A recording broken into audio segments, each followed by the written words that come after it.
Bonjour à tous. Alors, ça m'a fait sourire ce que Jean-Marc a dit au début, parce que cette semaine, toute la semaine, j'étais avec cette même pensée de faire étroitement attention à ne pas oublier une seule page de mes notes. D'ailleurs, ce matin, je les ai tous comptées avant de partir pour être sûre que je les avais toutes les pages. Comme quoi, il y a des choses qui parfois sont similaires. C'est ce qu'on appelle aussi le combat spirituel en soi. J'aimerais qu'on puisse mettre la première slide, parce que ça, je ne peux pas faire, moi. Voilà. Alors voilà le titre de mon message. S'envole, 3 petits points, vraiment. Est-ce que ça vous inspire? On voit un peu les profs de français, là, ou les profs qui s'envolent. Effectivement, on pourrait croire que cette phrase n'est pas complète. Il manque un sujet. Je suis bien tout à fait d'accord. Mais ce titre-là, je l'ai trouvé en faisant le ménage à l'église. Comme quoi, même faire le ménage, c'est inspirant. À vrai dire, j'avais déjà mon sujet et je cherchais quelque chose avec lequel je pouvais vraiment accrocher, que je puisse vous donner. J'ai prié en passant la serpillière et c'est cette phrase qui m'est venue. Bien sûr, il y avait un sujet à la phrase qui allait avec. Mais comme vous le savez, c'est rare que je vous donne tout en même temps. Donc, j'aime bien qu'on puisse le trouver ensemble. Alors, je sais qu'il faut que je pointe vers là. Alors, je vais vous proposer une petite devinette qui est aussi complètement inventée. Donc, voilà, ne la cherchez pas après sur Internet, elle n'y sera pas. Alors, mon premier se voit dans le sable.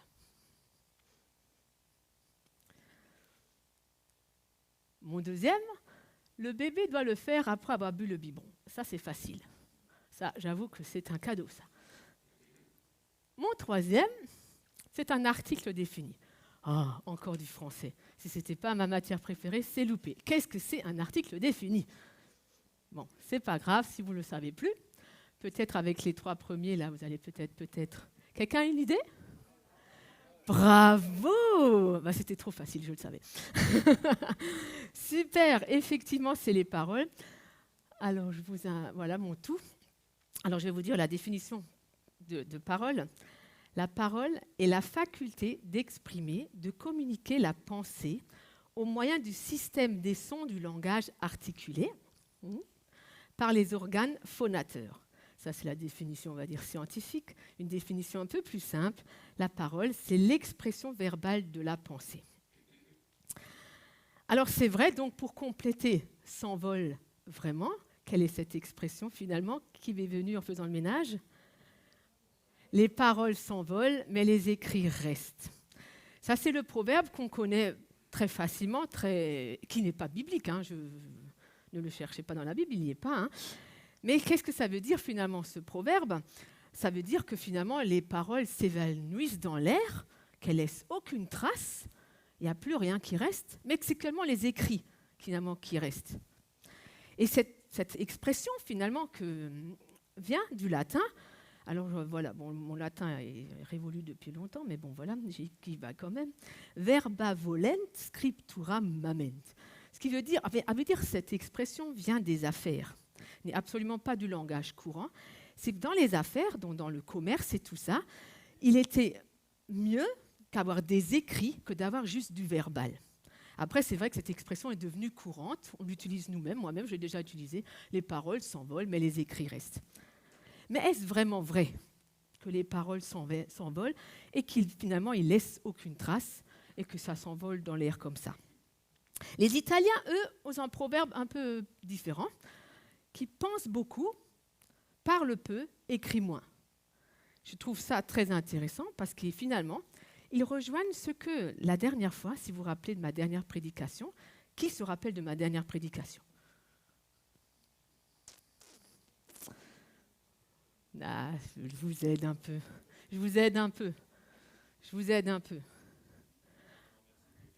Voilà, à vrai dire, ça veut dire effectivement renverser les forteresses qui se trouvent dans nos raisonnements, c'est-à-dire dans nos pensées.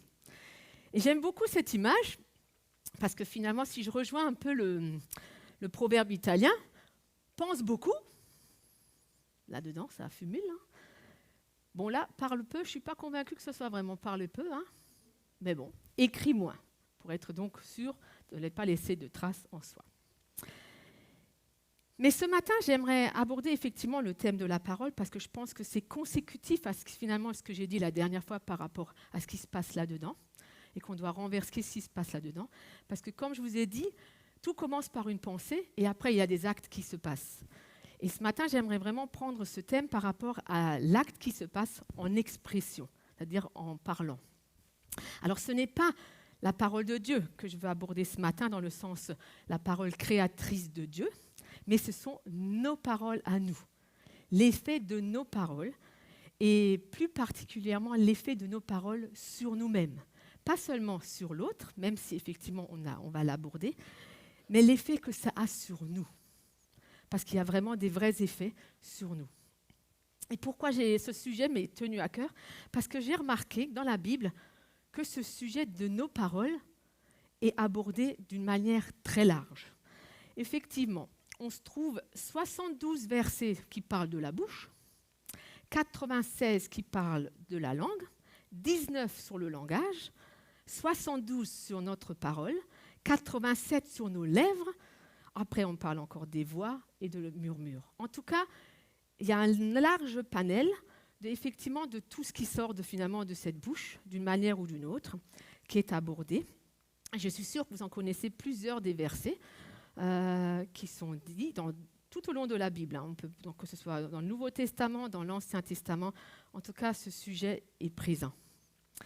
Donc, je me dis qu'il est vraiment important, ce sujet. Est-ce que vous connaîtrez par hasard quels sont par contre 2 livres qui en parlent vraiment beaucoup? 2 livres qui vraiment accentuent ce thème bien précisément. Jacques la langue, effectivement, Jacques 3. Il y a un autre. Proverbe, bien sûr. C'est pour ça que je vous ai donné une petite indication au début par rapport au proverbe, expression. Voilà. Effectivement, ce sont 2 livres-là qui parlent vraiment bien précisément de nos paroles et de l'effet, de la puissance qu'ils ont et des effets qu'ils ont sur nous aussi.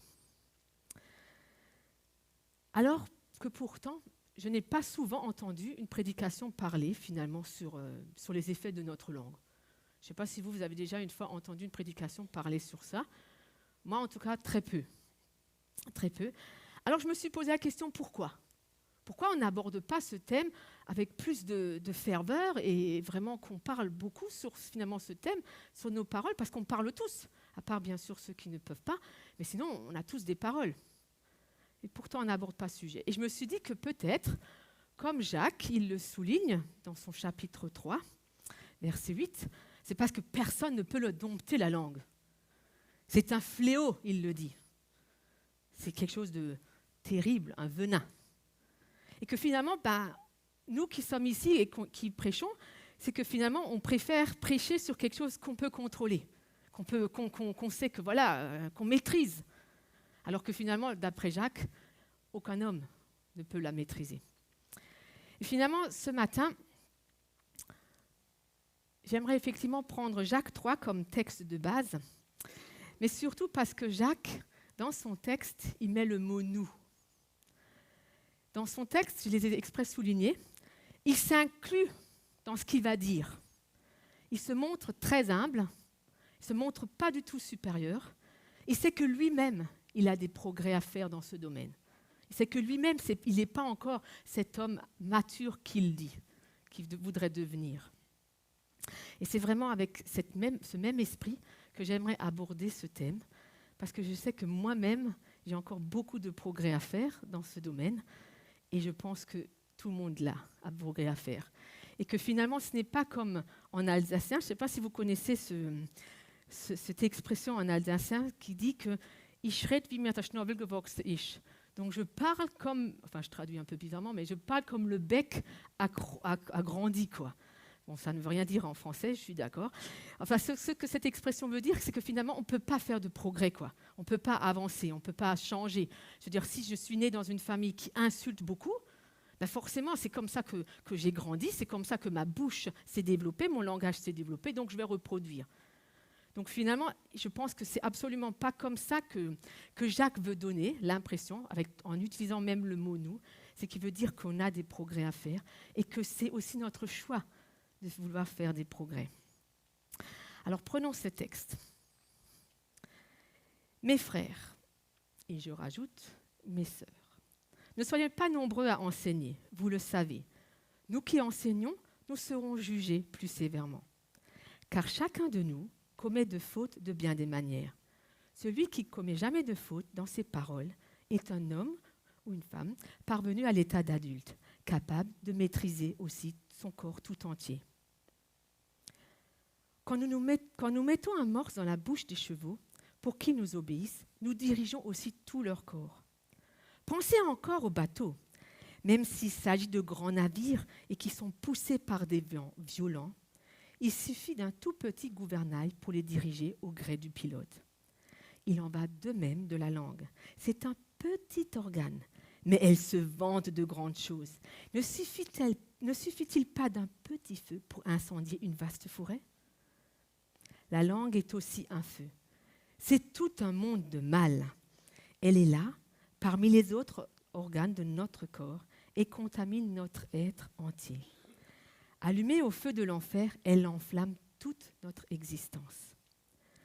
L'homme est capable de dompter toutes sortes de bêtes sauvages, d'oiseaux, de reptiles, d'animaux marins, et il l'a effectivement dompté. Mais la langue, aucun homme ne peut la dompter. C'est un fléau, impossible à maîtriser. Elle est pleine d'un venin mortel. Nous en servons pour louer le Seigneur, notre Père, et nous en servons aussi pour maudire les hommes, pourtant créés pour être ceux qui lui ressemblent. De la même bouche sortent la bénédiction et la malédiction. Mes frères, mes sœurs, il ne faut pas qu'il en soit ainsi. Avez-vous déjà vu de l'eau douce et de l'eau salée jaillir d'une même source par la même ouverture ? Un figuier, mes frères, mes sœurs, peut-il porter des olives ou une figue ou un vigne des figues ? Une source salée ne peut pas non plus donner de l'eau douce. Waouh! Et après ça, bien sûr, vous êtes tous découragés. Et on se dit, mince, j'aurais peut-être pas dû venir ce matin. Mais à vrai dire, c'est vraiment pas mon objectif de vous décourager par rapport à ce texte et en prenant ce sujet, mais au contraire, j'aimerais plutôt vous encourager à avoir une autre façon de voir, une autre façon de gérer aussi vos paroles, une autre façon aussi de compter du Dieu pour votre propre bien. Et c'est ce que nous allons voir maintenant. Alors, avant de rentrer dans le vif du sujet, prenons le contexte de l'épître. Contexte de l'épître de Jacques. C'est toujours bien de situer son contexte, parce que comme ça, on peut aussi un peu mieux comprendre qu'est-ce que finalement l'auteur veut aussi nous dire. Alors Jacques, ici, on pourrait croire que c'est un des trois du trio de choc, là, Jacques, Jean et Pierre, mais ce n'est pas le cas. Parce que Jacques, du trio, donc, a été tué très tôt, et on le voit dans Acte 12, verset 2. Il a été tué par Hérode. Donc, et alors qu'on parle encore de ce Jacques qui a écrit l'épître après, donc ça ne peut pas être lui. Donc le Jacques dont il est finalement l'auteur de cette épître, ça serait le Jacques, frère du Seigneur. D'ailleurs que Paul cite dans Galates 1, 19, ou alors encore dans 2, verset 9, qui reconnaît d'ailleurs comme une autorité, une colonne de l'Assemblée de Jérusalem. Alors, ce n'est pas Jacques qui a voyagé, hein. Il n'a pas été en Samarie, il n'a pas été en Judée, au bout de l'extrémité de la terre. Il est resté à Jérusalem et il a exercé une grande autorité. C'est vrai qu'on pourrait contredire finalement, est-ce que ça peut vraiment être ce Jacques, frère de Jésus ? Parce qu'on voit que dans les évangiles de Marc, par exemple, que les frères de Jésus n'étaient pas croyants, enfin suivaient pas Jésus. Mais ce n'est pas le cas parce qu'on le voit après coup dans Acte 1, verset 14, où les frères de Jésus sont vraiment nommés bien précisément. Donc, ils se sont bien d'une manière, on ne sait pas exactement à quel moment, mais ils se sont ralliés à la cause de Jésus. En tout cas, ce Jacques, donc le frère de Jésus, a exercé une autorité importante dans l'église de Jérusalem. Alors, son contenu, si vous avez déjà une fois lu toute l'épître de Jacques, pourrait effectivement être un peu, bouleversant, parce qu'il parle beaucoup des œuvres. Dans Jacques 2, versets 17-18, il est marqué « Il est ainsi de la foi, si elle n'a pas les œuvres, elle est morte. » On pourrait croire que Jacques, finalement, va un peu à l'encontre de tous ces épîtres que Paul a écrits en disant que la justification, c'est par la foi. Mais à vrai dire, c'est mal comprendre ce que Jacques, finalement, voulait dire, parce que Jacques voulait justement dire que, comme aussi Jésus l'a souligné dans les évangiles, Matthieu 7 par exemple, où c'est marqué « Méfiez-vous des faux témoins, des faux prophètes qui viennent à déguiser en brebis, alors qu'au-dedans, ce sont des loups voraces. C'est à leurs fruits que vous les reconnaîtrez. » Il le redit d'ailleurs dans Matthieu 12 aussi, « Car on reconnaîtra l'arbre à son fruit. » Ce que Jacques, ici, finalement, dans son épître, il veut souligner, c'est que la foi, on la voit par des œuvres, on la voit par des fruits, on la reconnaît. Et c'est comme ça qu'on peut différencier par rapport à ceux qui sont finalement des loups. Et donc, même si ce n'est pas une épître doctrinale sur la foi sans les œuvres, justifiée par la grâce et tout ça, ça n'empêche, c'est une épître pratique qui montre clairement comment le comportement chrétien doit aussi être au quotidien. Alors, la date de cette épître, on l'estime approximativement vers 45 après Jésus-Christ, et que Jacques, finalement, il serait mort martyr vers 62. Alors, à qui s'adresse finalement Jacques ? Alors, il le dit dans Jacques 1, verset 1, « aux 12 tribus dispersées du peuple de Dieu ». Alors, cette expression peut paraître un peu surprenante, parce que nous sommes ici dans le Nouveau Testament, et nous ne sommes plus dans l'Ancien Testament, il y avait effectivement les 12 tribus, mais nous sommes dans le Nouveau Testament et il parle aux 12 tribus dispersées. Alors que lui-même, il n'a pas voyagé, il est resté à Jérusalem. Mais parce que je pense que finalement, Jacques, il s'adresse à chacun qui se reconnaît maintenant membre du peuple de Dieu. Et donc, que ce soit dispersé au bout de la terre, donc en soit nous. Donc, allons dans le vif du sujet. La puissance de nos paroles. Alors, comme l'expression française donc, le dit, les paroles s'envolent, on pourrait croire qu'effectivement, nos paroles, ce n'est pas grave ce qu'on dit, elles sont légères, elles partent dans les airs, laissent aucune trace. Et c'est vrai que souvent, on entend aussi auprès de nos contemporains, mais c'est pas grave, je voulais rigoler. Oh, mais tu prends trop au sérieux. Mais non, je disais ça pour rire, je plaisante et tout ça. On prend à la légère parfois des choses parfois très dures que nous pouvons dire. Et c'est vrai que Jacques, il emploie des images très fortes, plusieurs images très fortes. La première, il parle du mort. Alors j'ai cherché, parce que en soi, je ne savais pas non plus j'avais déjà cherché avant, mais je l'ai recherché encore une fois pour maintenant. Je ne savais pas non plus à quoi c'est ce petit truc, et c'est quelque chose de tout petit, et on le met donc effectivement dans la bouche du cheval. Il faut savoir qu'un cheval pèse à peu près 500 kilos. Et donc c'est ce petit truc qui se trouve juste au niveau de la bouche qui permet effectivement de contrôler finalement le cheval. Jacques utilise encore une autre image. Il parle des grands navires. Il stipule bien les grands navires et il le dit aussi que c'est des grands navires même quand ils sont pris par des vents violents. Alors j'ai pris le plus gros image de grand navire que j'ai pu trouver, actuel. Et je l'ai mis en plus devant des petits bonhommes parce qu'on voit vraiment la différence de taille. Il faut savoir qu'un grand navire comme ça, il pèse 52 000 tonnes.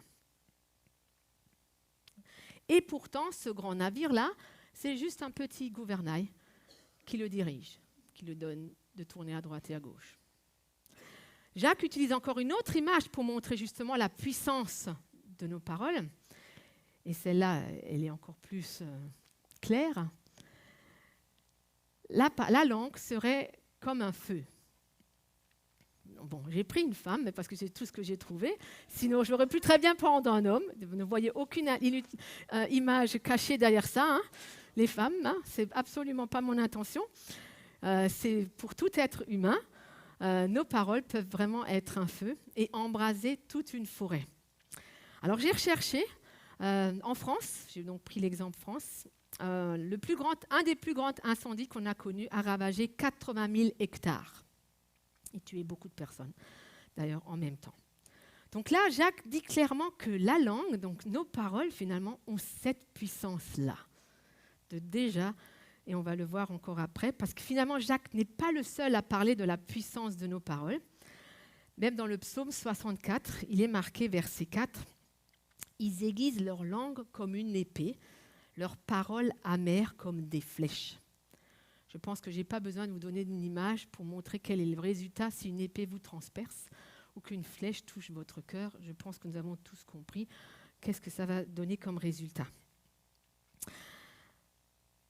Alors, ce n'est pas du tout, encore je le répète, pour vous décourager, que voilà, nous avons une énorme puissance dans notre bouche, là. Mais nous avons aussi une énorme opportunité, parce que finalement, 1 Pierre, verset 3 dit « Si quelqu'un, en effet, veut aimer la vie et avoir des jours heureux. » Alors, j'aimerais vous poser une question. Je m'arrête exprès à ce niveau-là. Est-ce qu'il y a quelqu'un ici qui aimerait être heureux ? Bon, je pose la question autrement. Y a-t-il quelqu'un ici qui n'aimerait pas être heureux ? Bon, je m'en doutais qu'effectivement, nous avons tous cette quête d'être heureux. Et là, Pierre le souligne. Si vous aimez la vie et vous avoir des jours heureux, qu'il préserve sa langue du mal et ses paroles et ses lèvres des paroles trompeuses. Ça se passe, je pense, 2 commentaires, mais en tout cas, Pierre dit clairement que si tu veux être heureux, il faut pouvoir contrôler là, au niveau de tes paroles. Et c'est vrai que Proverbe 18, comme on l'a dit avant aussi, Proverbe le dit aussi dans verset 21, « La mort et la vie sont au pouvoir de la langue. » Alors cette partie-là de ce verset-là est très connue. Mais est-ce qu'on connaît la partie qui est juste avant et la partie du même verset qui est juste après ? Je vous le lis parce que je pense que c'est surtout là que je veux en arriver ce matin. Proverbe 18, verset 20. « C'est du fruit de sa bouche que l'homme rassasie son corps. C'est du produit de ses lèvres qu'il se rassasie. La mort et la vie sont au pouvoir de la langue. Quiconque l'aime en mangera les fruits. » Dans les proverbes, là, il est très clairement mis que c'est ce que nous prononçons, c'est nous qui récolterons finalement les fruits. Bien sûr qu'il y a des effets aussi sur l'autre, ce qu'on aura dit sur l'autre, mais qu'on mangera les fruits de ce qu'on aura prononcé. Et donc ça rejoint ce que Pierre veut dire, que finalement, si tu veux être heureux, si tu veux manger un bon fruit, préserve ta langue. Alors je me suis dit, mais effectivement, c'est hyper décourageant parce que comme Jacques le dit, on n'arrive pas à contrôler ce truc-là qui se trouve dans notre bouche là. On n'arrive pas à le maîtriser comme on l'aimerait, quoi. Alors comment finalement faire pour être heureux ? Comment finalement faire pour récolter des bons fruits quand finalement notre langue nous pousse ? Et je pense que vous êtes tous comme moi, une fois où ça vous est arrivé, si ce n'est pas plusieurs fois, à blesser par votre langue ou à dire des choses stupides, comme la parole le dit d'ailleurs aussi. Et là, ça m'a fait penser à David, qui dans le psaume 141, verset 1, il s'est mis à prier. « Éternel, garde ma bouche, veille sur la porte de mes lèvres. » Et là, je me suis dit pour moi-même, est-ce que ça m'est déjà arrivé un matin, avant de me lever, avant de rentrer en contact avec des gens, de prier pour finalement ma bouche ? Bien sûr, je prie, par exemple, quand je dois faire un message, quand je dois faire la présidence, la louange, je prie que Dieu m'inspire ces paroles qu'il veut. Mais dans la vie quotidienne, avant de vous partir pour le boulot, avant que vous partiez à l'école, est-ce que vous avez remis cet organe entre les mains de Dieu ? Et moi, je me suis dit, moi, je ne l'ai pas souvent fait, je dois l'avouer. D'ailleurs, je ne crois même pas. En tout cas, j'ai commencé depuis que j'ai réalisé par rapport aux paroles que ça a vraiment une vraie influence pour ma propre vie. Et je me suis dit que, oui, elle fait des ravages chez les autres. Et Jacques le dit, elle se vante, elle fait des ravages, un monde d'iniquité. Mais nous, on portera aussi les fruits de ce qu'on aura prononcé. Et que finalement, on est invité, que comme Jacques le dit dans versets 10, 11 et 12, que l'eau salée et l'eau douce, il n'y a pas de cohabitation là. Pas possible. Pas de cohabitation possible. Alors que nous puissions peut-être déjà être sensibilisés que, en fait, cette langue, cette parole, notre bouche, elle a vraiment une grande puissance. Mais d'abord, pour nous-mêmes, pour nos effets à nous.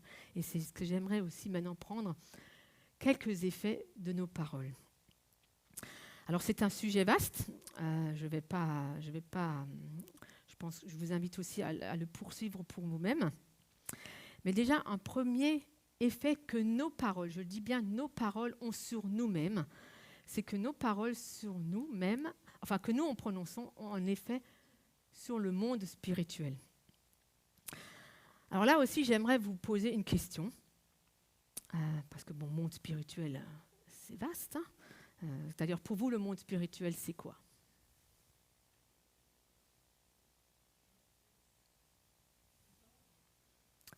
Magnifique. Déjà, la première réponse est déjà la bonne. Je me suis dit, ça y est, on va me dire Dieu, on va me dire l'ennemi, on va me dire les démons et tout ça, mais effectivement, les anges. Alors, je ne sais pas si vous croyez à l'existence des anges. Alors, je vais repréciser ma question. Est-ce que vous croyez à l'existence des anges encore actuels, ou est-ce que vous pensez que les anges étaient dans la Bible, on les a vus agir dans la Bible, qui vont bien sûr agir quand Jésus va revenir, parce que c'est marqué dans Apocalypse, hein, qui reviendront avec Jésus et tout ça. Et est-ce que vous pensez que les anges sont finalement au ciel, ou encore c'est l'ange qu'on accroche au sapin à Noël?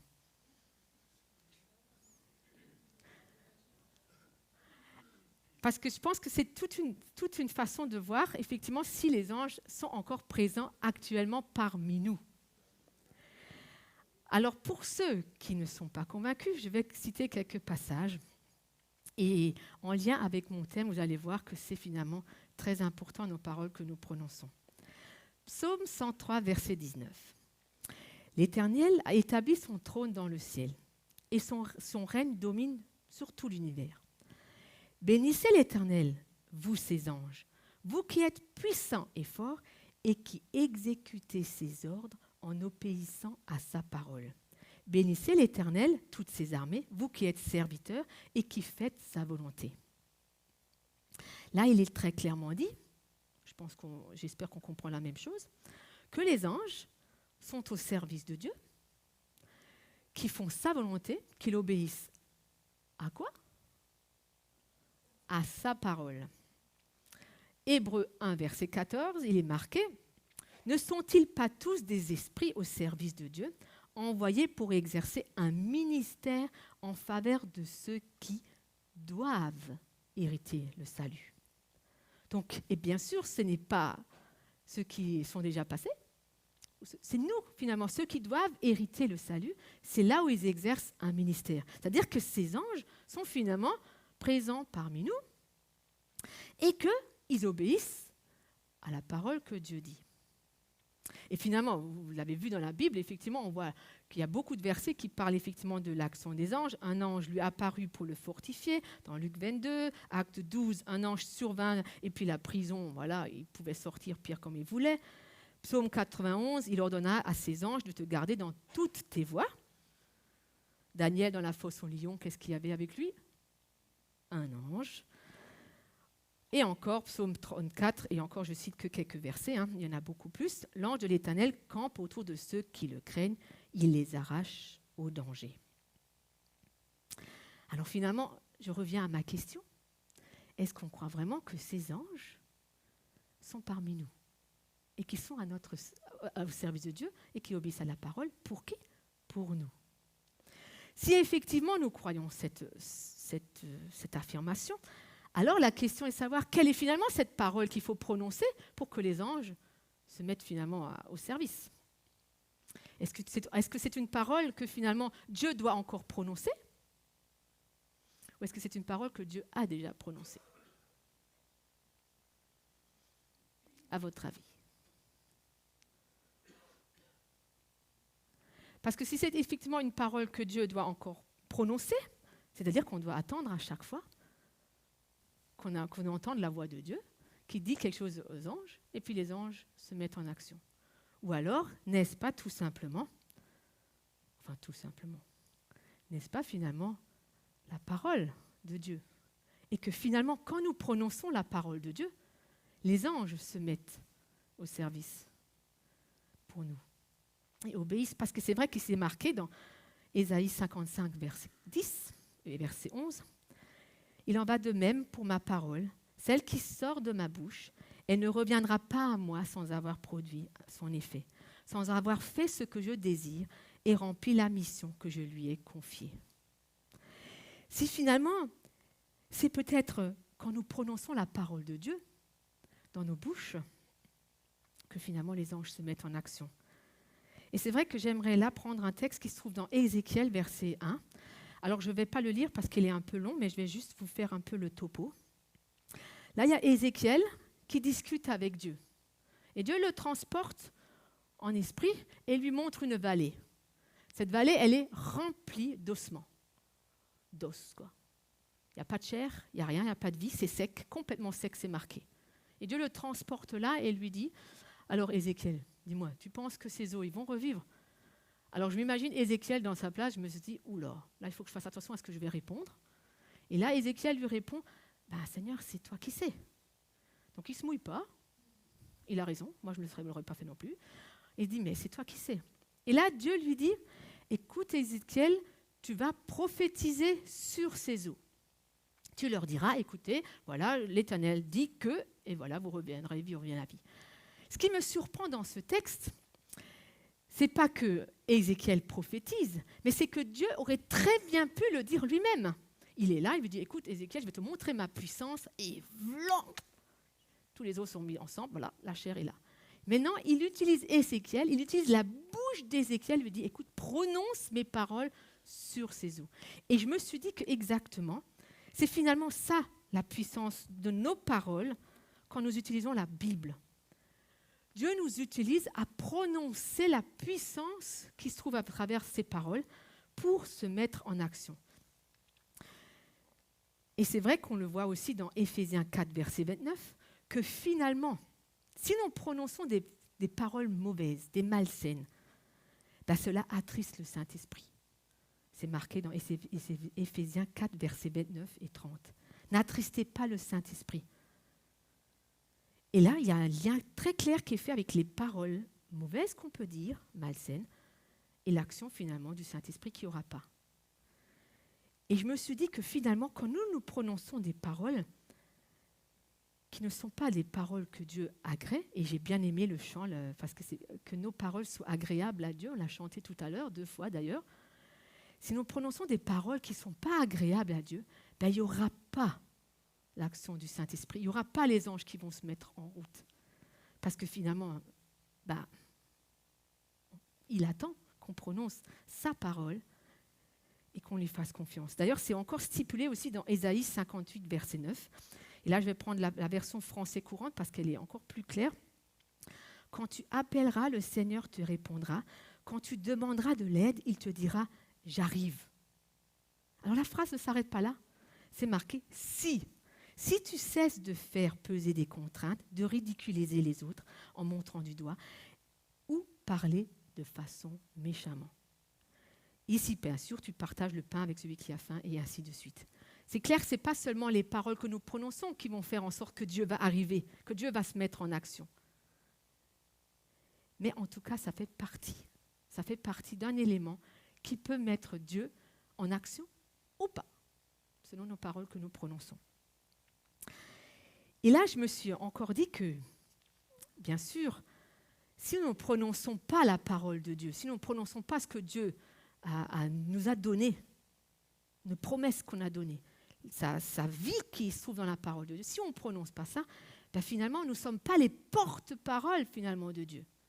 Et si nous ne sommes pas le porte-parole de Dieu, nous sommes malheureusement le porte-parole de qui? De l'ennemi. Et il n'y a pas, dans le ciel, il n'y a pas de gris. C'est le noir ou le blanc, l'eau salée ou l'eau douce. Il n'y a pas de gris. Désolée, je suis désolée de peut-être vous donner un truc, mais il n'y a pas de gris. C'est le noir ou le blanc. Soit on est porte-parole de Dieu, soit on est porte-parole de l'ennemi. Et c'est ce que Jacques aussi le souligne dans son chapitre 3, verset 5. Et verset 6, c'est marqué, c'est tout un monde de mal.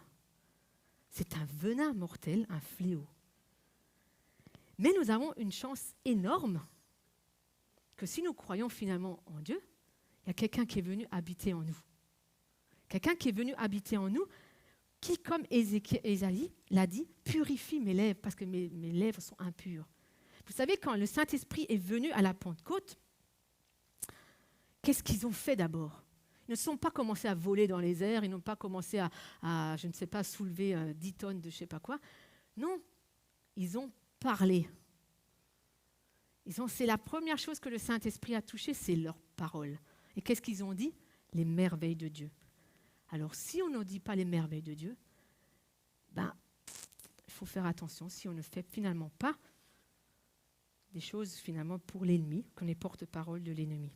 Et c'est vrai que nos paroles d'incrédulité, c'est pour ça que j'ai vraiment voulu souligner, si on croit finalement aux anges qui sont encore présents, parce que si on n'y croit pas, on ne peut pas demander à quelqu'un lequel on ne croit pas de se mettre en action pour nous, même si on prononçait la parole de Dieu. Si on n'y croit pas, l'incrédulité, le négativisme, le pessimisme, tout ça, ça sabote la vie chrétienne. Ça nous enfonce spirituellement, nous. Bien sûr, on torpille aussi l'autre, parce que les paroles qu'on va dire à l'autre méchantes, et ainsi de suite, ça va torpiller bien sûr l'autre aussi. Mais ça nous enfonce, nous, et ça nous bloque dans notre vie, finalement, spirituelle. Des paroles comme on dit, par exemple, Dieu, il n'exauce jamais les prières, ou Dieu, finalement, il ne tient pas ses promesses, les promesses sont pour quelqu'un d'autre, ou Dieu m'a abandonné, Dieu m'a oublié. Faisons attention, finalement, à ces paroles qu'on puisse prononcer. Et là, j'aimerais faire une parenthèse, parce que moi-même, j'ai été beaucoup confrontée à ça aussi. Pour ceux qui connaissent un peu mon histoire, parfois, il y a des épreuves qui vraiment peuvent vous abattre. Hein. Et je pense que vous en avez sûrement vécu, vous aussi, des épreuves qui parfois peuvent vous abattre. Et là, on se retrouve finalement à murmurer. Vous voyez ? Et je pense qu'on connaît dans la Bible un exemple bien précis de quelqu'un qui a beaucoup murmuré, même plusieurs personnes d'ailleurs, et c'est le peuple d'Israël. Le peuple d'Israël est connu, je pense, pour ses murmures. Il n'a fait que murmurer. Je pense que ce soit en Égypte, quand on était sous l'esclavage, après à la sortie d'Égypte, après la traversée de la mer Rouge, après c'est la nourriture qui ne leur convenait pas. Enfin bref. Lisez l'histoire, vous allez voir, ils savent murmurer. Ça, ils n'avaient pas besoin qu'on leur apprenne. Ça, ils avaient bien compris. Mais finalement, murmurer, c'est quoi ? Et moi, je me suis rendu compte que même pour moi, c'est quoi murmurer ? Murmurer, finalement, c'est récriminer Dieu. Souvent, quand on emploie les mots contre Dieu, quand on remet en cause, finalement, Dieu, on remet en cause qu'il est bon, on remet en cause qu'il est justice, on remet en cause qu'il est amour. Finalement, on lui dit, mais tout ce que tu as écrit dans la Bible, ce n'est pas vrai. Parce que finalement, on le contredit tout le temps. Finalement, comme Paul le dit dans 1 Corinthiens, verset 10, nous le provoquons. Ne murmurez pas comme certains d'entre eux l'ont fait, de sorte qu'ils sont morts sous les coups du destructeur. Et là, il parle du peuple de Dieu, du peuple d'Israël, dans la Bible. Juste le verset d'avant, il parle justement de ceux qui étaient victimes des serpents. Alors cela ne veut bien sûr pas dire, et ne me faites pas dire ce que je n'ai pas dit, que ça ne veut pas dire que nous ne pouvons pas venir à Dieu et parler à Dieu de nos montagnes, de nos difficultés, de nos craintes, de ce que nous souffrons. Ce n'est pas ça. Mais dans quelle manière nous le faisons ? Je pense que ça a vraiment une vraie influence. Le peuple d'Israël, dans la Bible, dans tout ce qu'il a murmuré, ça ne lui a jamais apporté quoi que ce soit. Ça lui a apporté des serpents, ça lui avait apporté 40 ans à tourner en rond.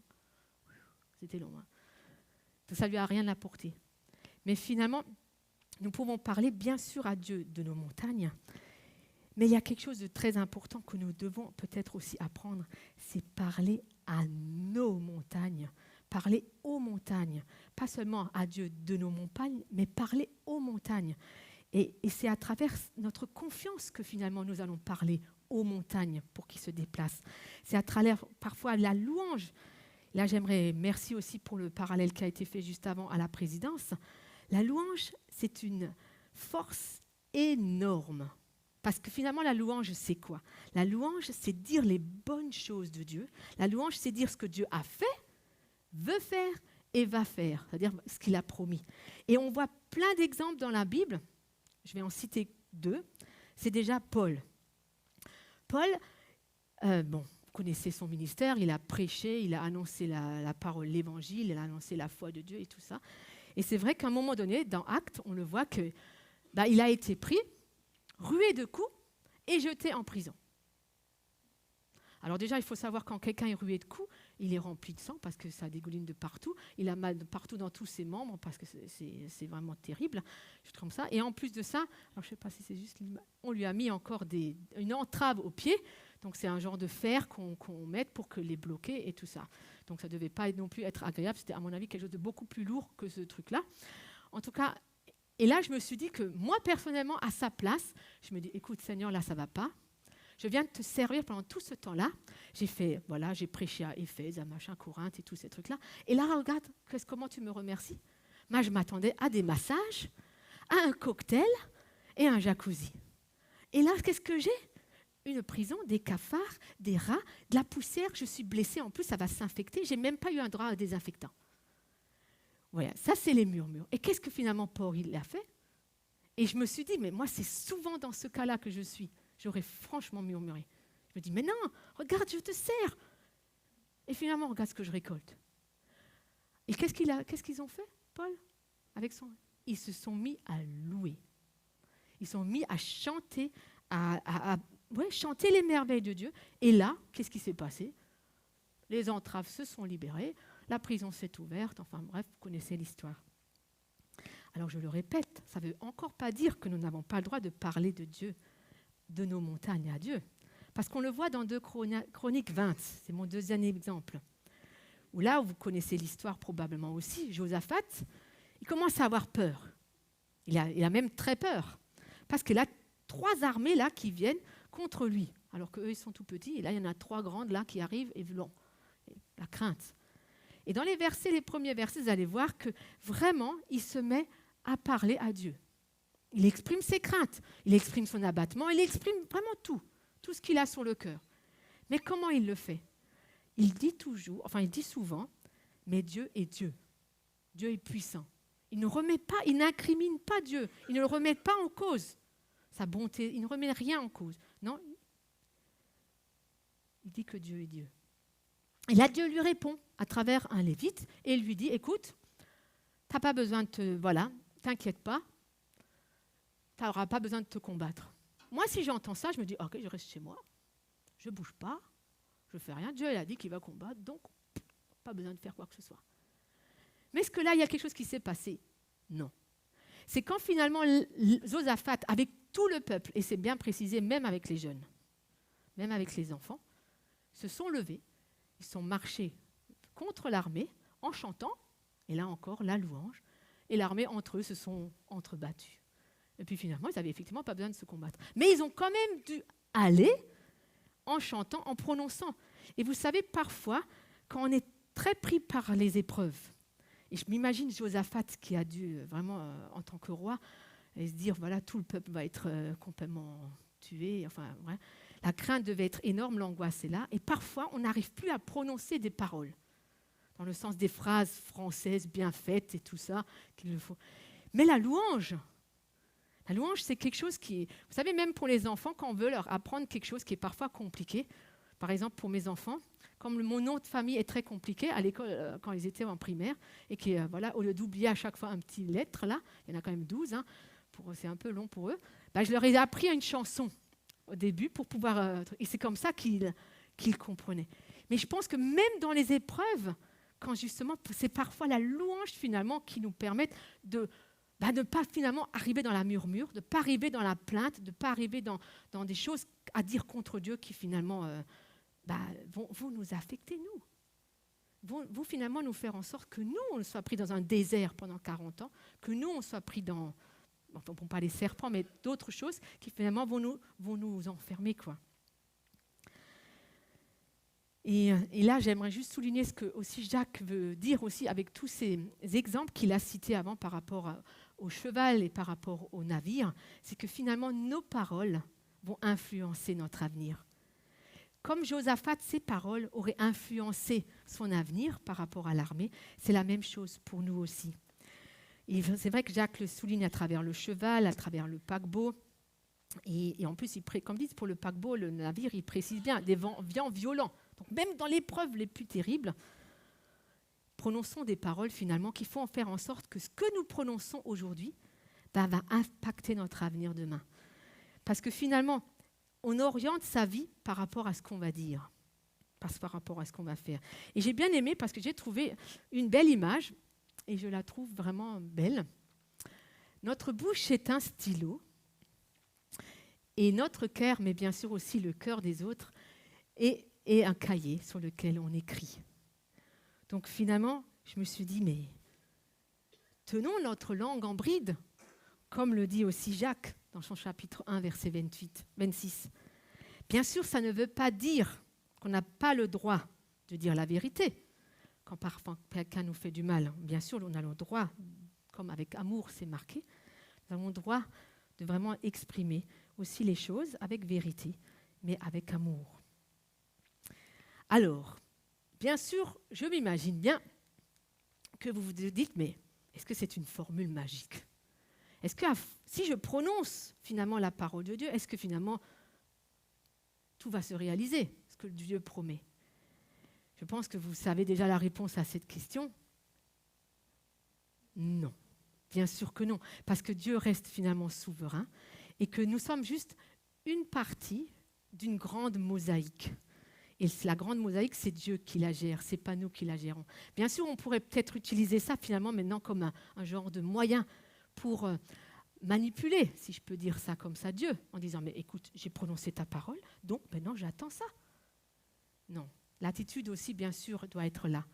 Bien sûr, ce n'est pas une formule magique, mais ce qui est sûr, et dont je suis sûre, c'est que nous avons plus à gagner, et plus dans le sens, pour le mot gagner peut-être un peu mal choisi, mais nous avons plus à avoir pour notre vie, parce que comme Pierre l'a dit, si tu veux être heureux, si tu aimes la vie, ben préserve ta langue. Préserve. Et je pense que nous avons vraiment plus à avoir de fruits, comme l'a dit aussi l'autre passage, qu'être le porte-parole de Dieu, que d'être finalement le porte-parole de notre ennemi. Alors, finalement, est-ce que les paroles s'envolent vraiment ? Je pense que je vous laisse réfléchir sur ce thème. Et comme je l'ai dit tout à l'heure, ce n'est absolument pas dans le but de décourager, mais c'est dans le but vraiment de vous sensibiliser que vos paroles ont un effet sur vos propres vies. Amen.